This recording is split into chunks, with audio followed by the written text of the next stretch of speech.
Shalom, pessoal. Em Provérbios, no capítulo 7, do verso 1 a seguir, está escrito: Meu filho, guarde as minhas palavras e conserve os meus mandamentos em seu coração. Observe os meus mandamentos, e você viverá. Guarde a minha lei como a menina dos seus olhos. Amarre-os aos dedos, escreva-os na tábua do seu coração. Diga à sabedoria, você é minha irmã, e ao entendimento, você é meu parente. Eles o guardarão. Que bênção, que palavra maravilhosa, até aqui eles o guardarão. Então, em Provérbios, aqui, o sábio estava ensinando coisas que vinham do Senhor para nós. Algo da parte do Senhor muito importante para a nossa vida. Meu filho, guarde as minhas palavras e conserve os meus mandamentos em seu coração. Guarde as minhas palavras. Quais são as palavras? Só de Provérbios? Não, toda a palavra que vem da parte de Deus. A Bíblia Sagrada.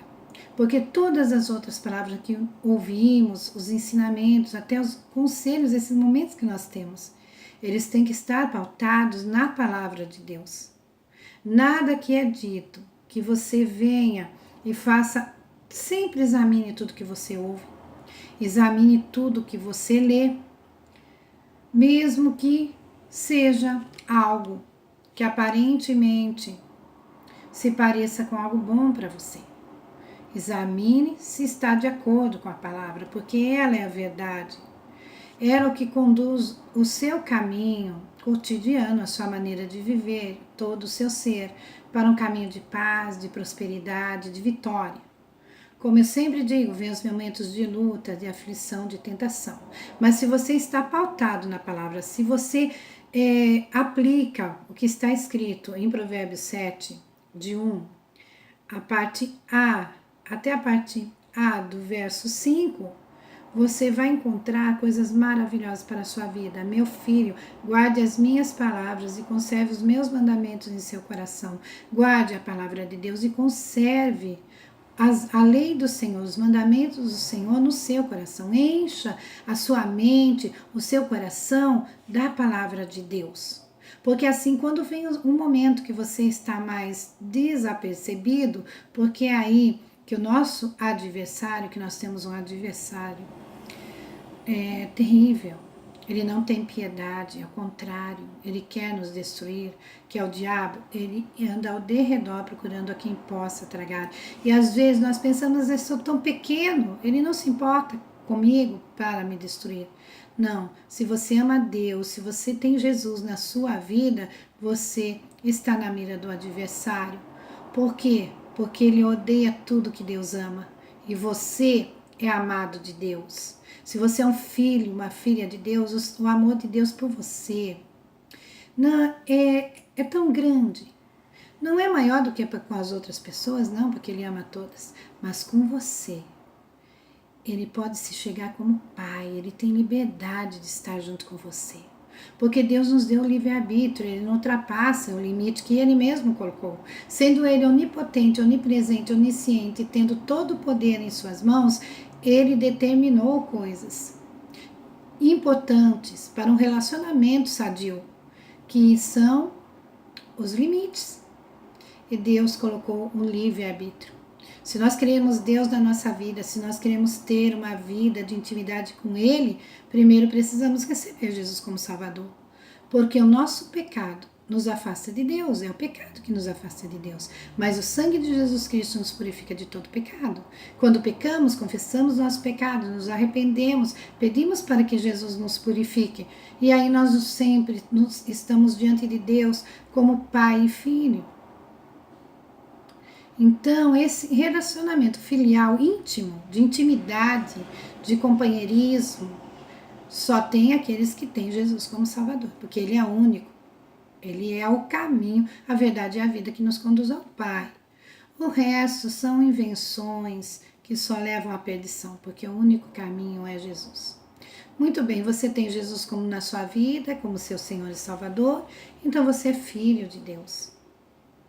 O amor de Deus para com você é o mesmo que Ele tem para com as outras pessoas, mas para com você, Ele pode ter um relacionamento íntimo. Ele revela coisas, mostra as coisas que as outras pessoas não podem ter essa participação com Deus porque decidiram viver afastados. Apesar de falar sobre Deus, às vezes não vivem uma vida de intimidade com Deus, que só tem aqueles que aceitaram Jesus e que procuram viver dentro da vontade de Deus. Procuram fazer de Provérbios 7:1 a sua maneira de viver, que guarda a palavra do Senhor e conserva os mandamentos dele em seu coração. Se você faz isso, se você lê a palavra, se você conserva a palavra no seu coração, se é nisso que você medita de dia e de noite, como diz Provérbios no capítulo 1, então, veja, Provérbios 1 diz isso, que conserva a palavra, que medita nela dia e noite.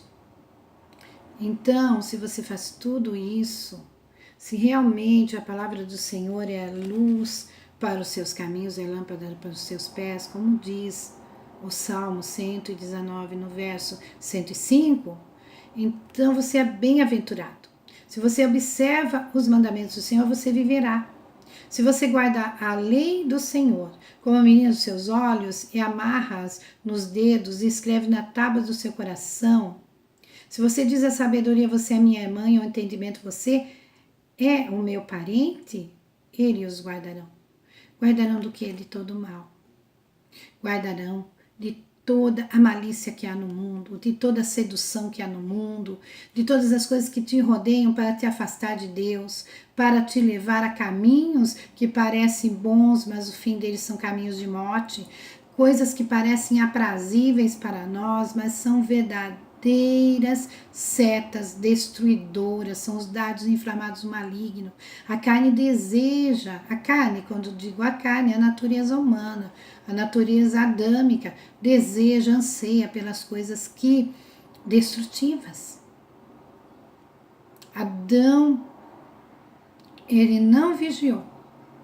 E olha a consequência de tudo que aconteceu. Olha como nós estamos vivendo nesta terra, olha como está o nosso planeta, o mundo que vivemos, as pessoas. Chega a nos causar espanto e horror, tamanha maldade que há no planeta e cada vez a maldade se alastrando. Por quê? Porque deixaram de cumprir Provérbios no capítulo 7. Deixaram de seguir a sabedoria que vem de Deus, que vem do alto, que está inserida na palavra. É a palavra que tem que nos guiar, é a palavra que tem que moldar a nossa atitude e não nós mesmos. Nós temos que confrontar o nosso eu e vencemos com a palavra, pela palavra. Jesus fez isso. E para nós, meus queridos, veja bem, está mais fácil, sim, do que no tempo da lei. Porque quando se vivia no tempo da lei mosaica, lá no tempo de Moisés, até que Jesus viesse aqui nesta terra, se vivia um conhecimento da palavra de Deus e apenas você se esforçava, pedia ao Senhor que o ajudasse, sim, o Senhor ia dando força, mas para nós o entendimento está inserido em nós. A sabedoria está inserida em nós através de Jesus. Este é o caminho. Todo o nosso pecado foi perdoado, o sangue de Jesus Cristo nos purificou, nós temos o nosso nome escrito no livro da vida, nós somos cidadãos do céu na terra. No tempo da lei, o pecado era apenas encoberto, momentaneamente, mas o sacrifício de Jesus, ele apaga os pecados, ele nos reconcilia com Deus. Então é o tempo da graça, o Espírito Santo habita em nós, é ele que nos convence da justiça, do juízo e do pecado. Jesus Cristo está conosco todos os dias até a consumação dos séculos. Então nós temos a força para lermos a palavra, entendemos e praticarmos a palavra, porque o Senhor está conosco. Ele é o nosso guia, Ele é quem nos esforça, que nos dá força para vencer, é Ele que nos convence, é Ele que nos dá entendimento e sabedoria. Então, viva a vida segundo o que está escrito na palavra. Viva uma vida em gratidão ao Senhor, pratique a palavra, adore a Deus com a sua vida, em toda a sua maneira de viver. Seja tardio em irar-se, seja tardio em dar respostas às outras pessoas. Fale segundo a sabedoria que vem do alto, haja segundo a sabedoria que vem do alto, mesmo que para isso você tem que falar para os seus desejos. Não refreie os seus desejos, seus pensamentos que se afastam você de Deus, porque eles podem ser agradáveis momentaneamente, mas são para a sua perdição e para a sua ruína. Você quer viver um tempo bom aqui na terra e uma eternidade de paz e vida? Pratique a palavra, leia, tenha conhecimento, porque quando o adversário se levantar contra você, você está revestido da autoridade espiritual que se tem através da palavra de Deus. Então, não tenha preguiça, porque às vezes vem sim um desânimo, uma falta de tempo. Não, a palavra tem que ter primazia na sua vida. Então, leia com sabedoria, com oração. Peça ao Senhor entendimento. Peça ao Senhor sabedoria. Não falte aos cultos de ensino. Não falte à escola bíblica dominical. Se você precisa de auxílio, procure uma pessoa que ela viva e pratique a palavra. Porque não é títulos nem cargos que qualifica alguém como cristão. O que qualifica alguém como cristão é o praticante da palavra do Senhor e o discípulo de Jesus. E o discípulo de Jesus pratica a palavra. Então procure alguém que pratique a palavra, que ame a Deus acima de todas as coisas, que tenha compromisso com Deus e com a sua palavra. Shalom, lehitraot. Até uma próxima oportunidade. Viva com Deus, porque com Ele a vida é de vitória em vitória. E tem coisas grandes ainda esperando por nós. Até uma próxima oportunidade.